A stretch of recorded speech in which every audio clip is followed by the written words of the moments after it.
they like to. Now we they separate. Now we they carry oil.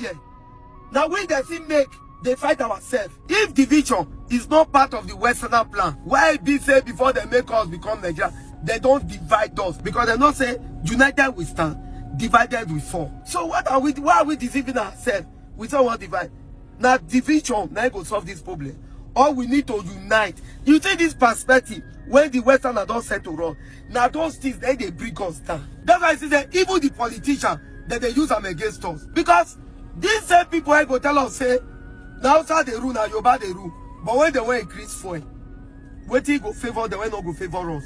They know they tell us say Igbo man go buy fuel so amount, outside go buy so amount, Yoruba go buy so amount. No, they put us together.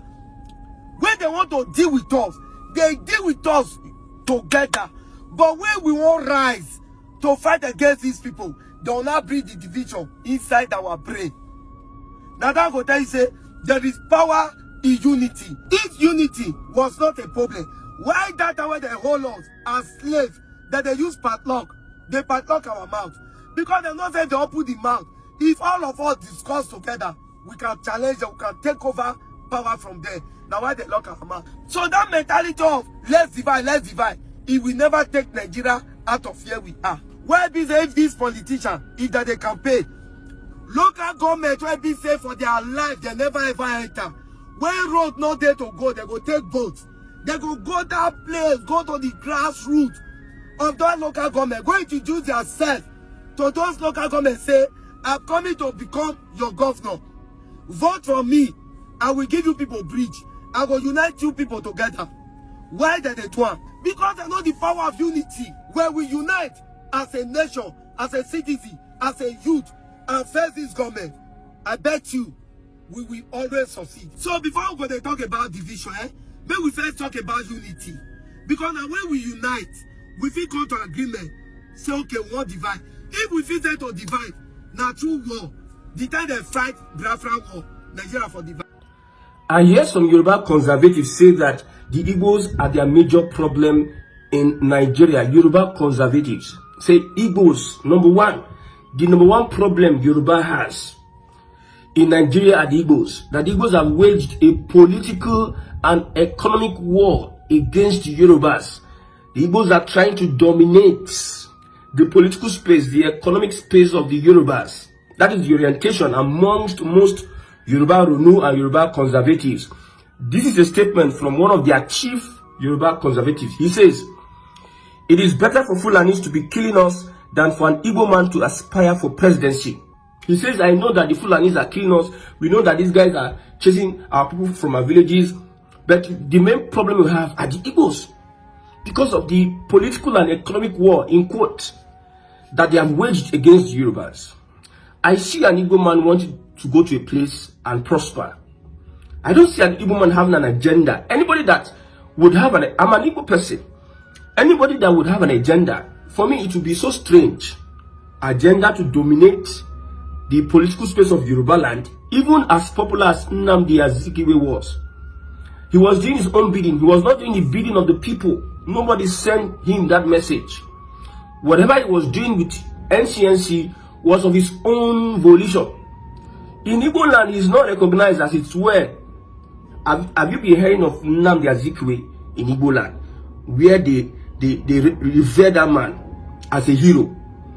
So, most of these Yoruba Ronu, the way they are taking this, whatever, Showore said that the hatred of Igbo hatred is in the blood of DNA of every Nigerian.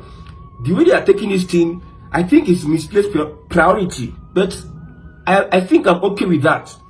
Because my Igbo brothers need to learn a lesson that the Southwest, the upcoming generation, the orientation being passed through the Southwest.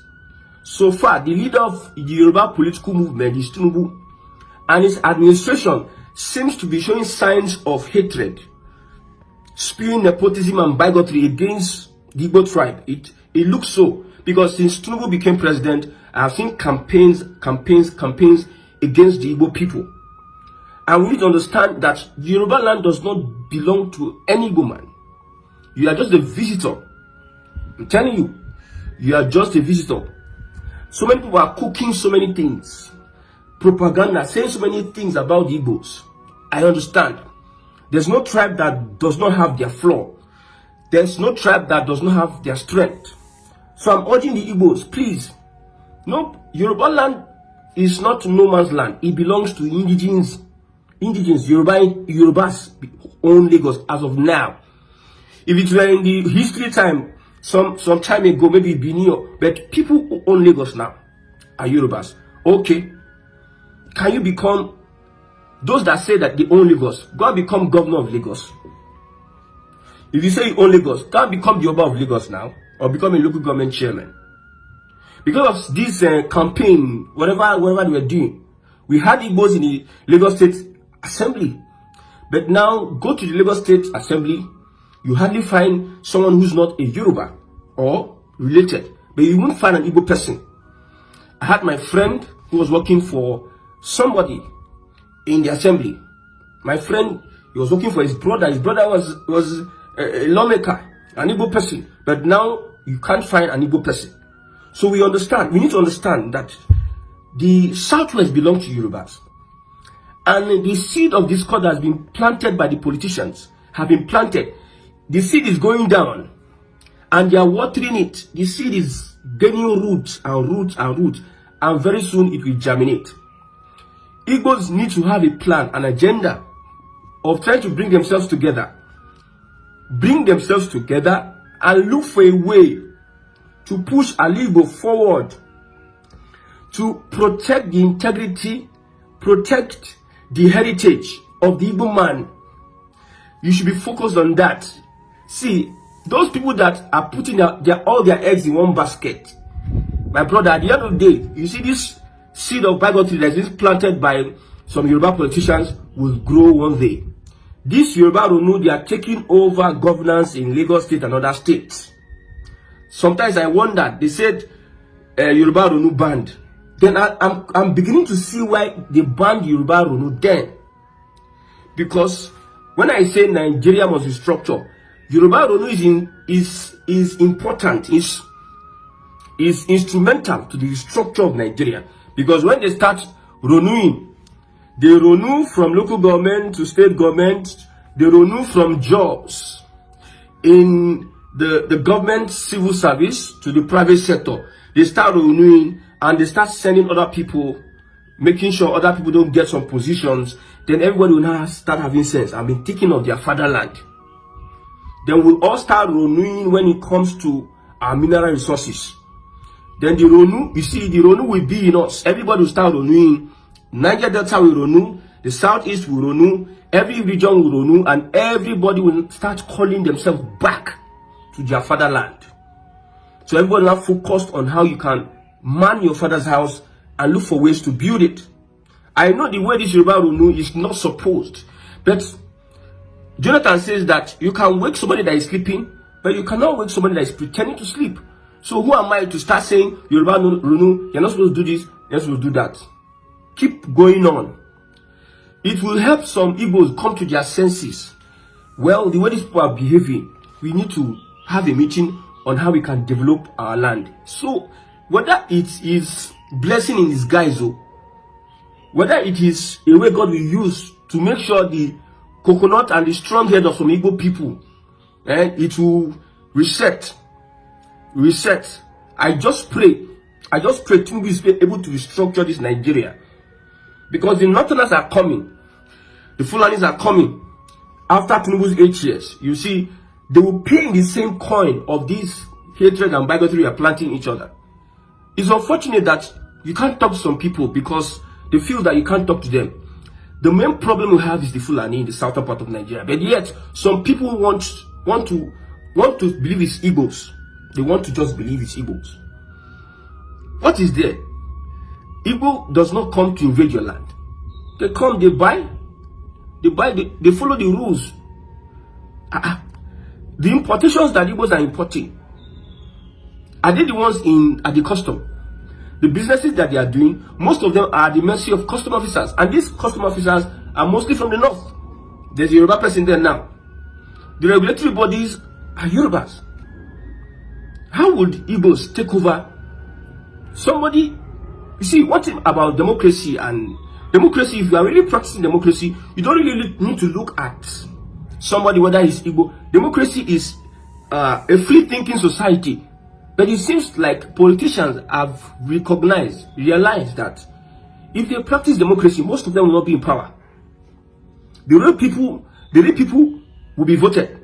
So they find every means to create divisions among the people so that they can exert themselves in power. These people that are saying Yoruba Runu left, right, center, front and back.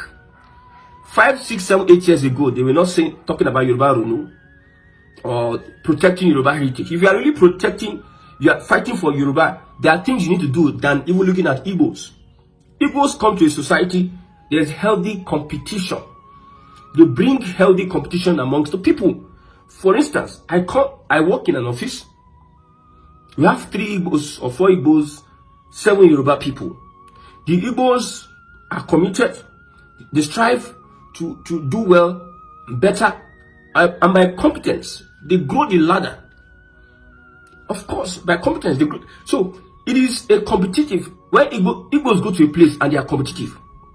But for Fulani, would Fulani buy land?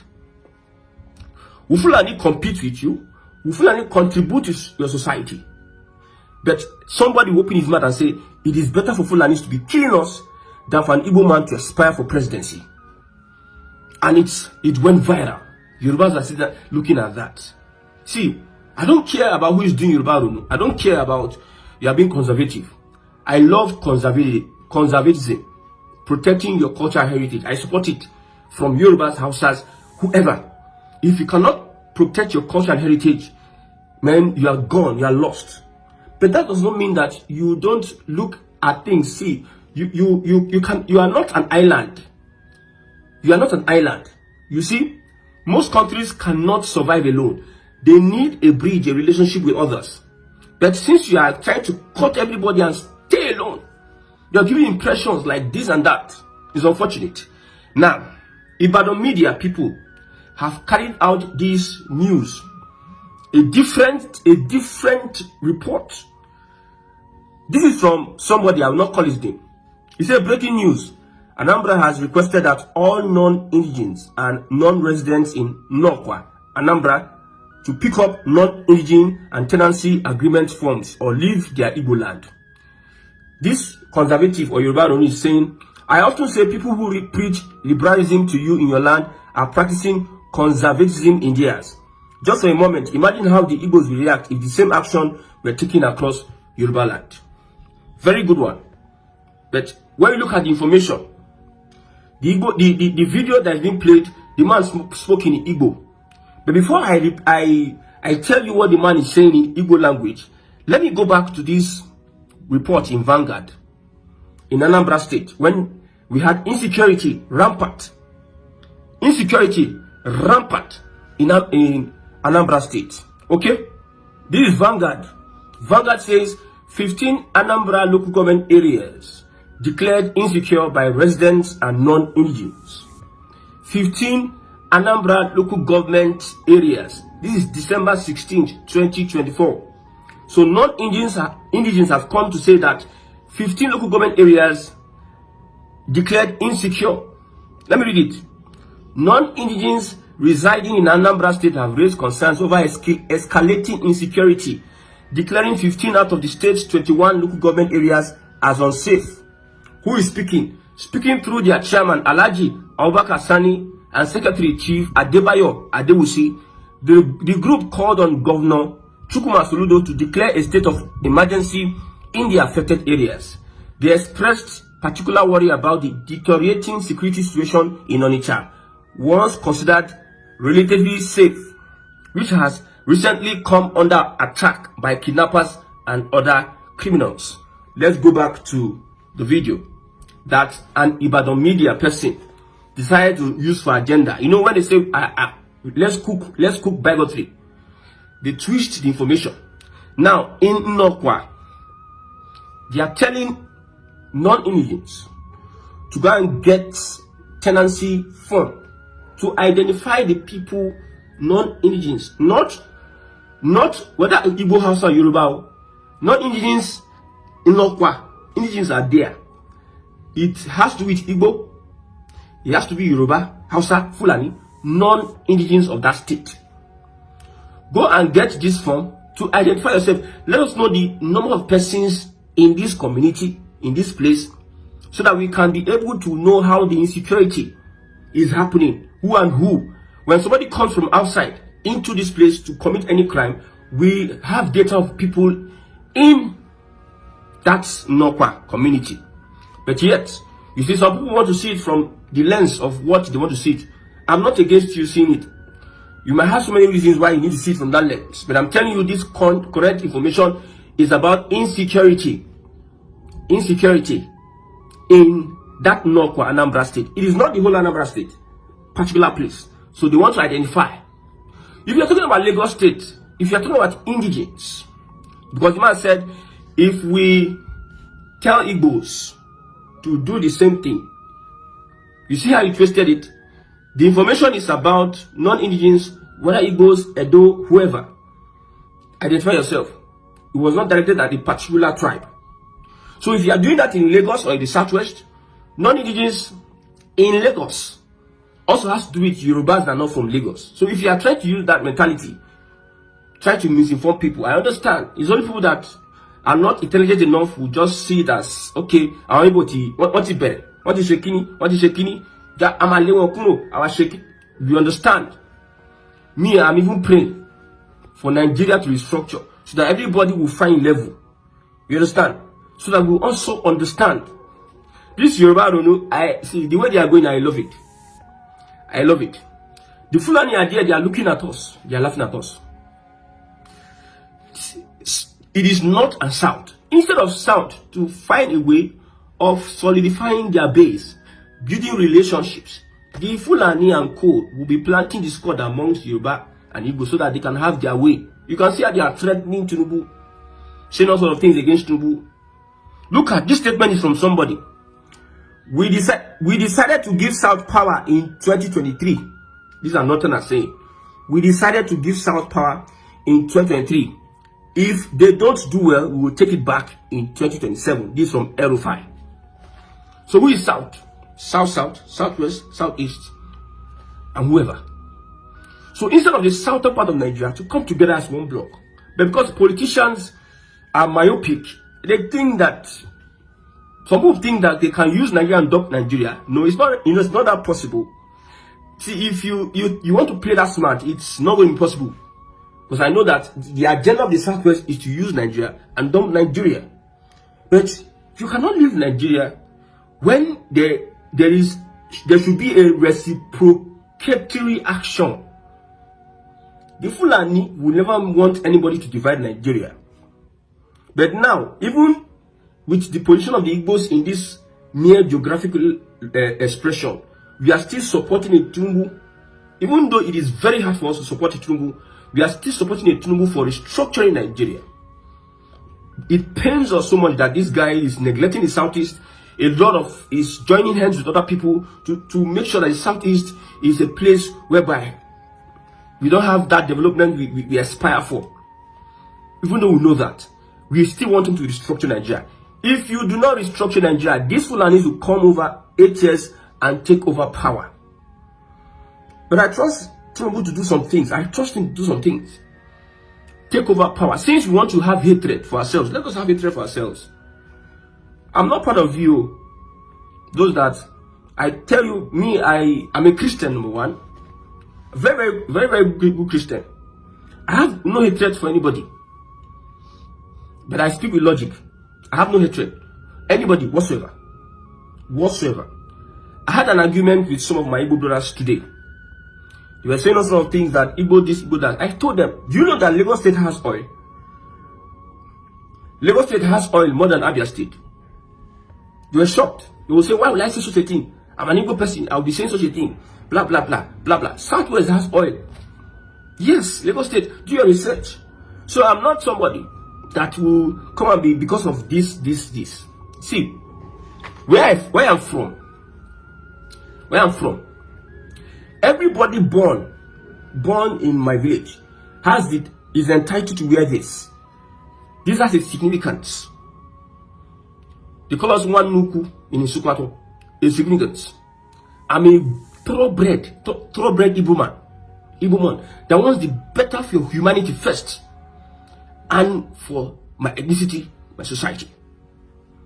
So if you think I am a bigot or I will support bigots, whether because the bigot is my brother or anything, or because it's Yoruba or anything, I'm not interested in that.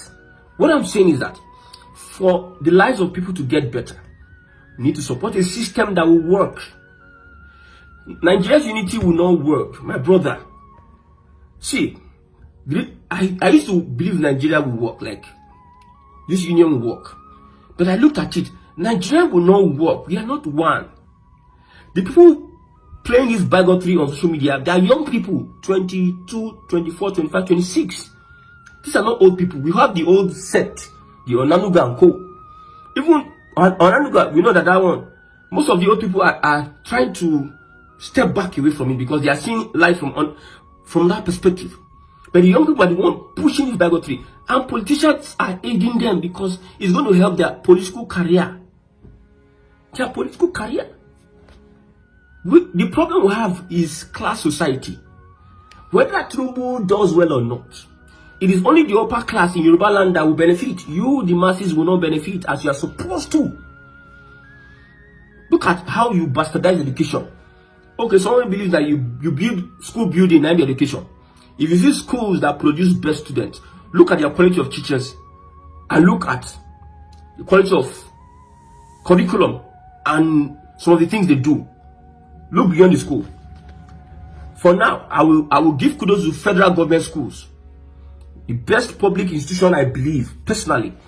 For now, I don't know whether their standard has dropped. Federal government schools and some very expensive private schools, which only the elite can afford. They have a different curriculum. These Turkish, American, Canadian, British-based schools, they have a different curriculum. But your Tinubu, who you are supposed to be because a Yoruba man, will not bring that curriculum to the public schools. You go to Agege, go to other places, you just have schools. Children wearing fine uniform. But they cannot compete with the world. They cannot compete in their societies. Some mechanics are better than some graduates that your fellow, because you're a bigot, you want to be supporting your tribe. Your fellow tribe person, as he got into power, he has been in power in Lagos as governor. The quality of education he's giving to you cannot help you survive in the wild. If they take everything from you and you have your education that your tribesman is giving you, if they take everything from you and just start, would that education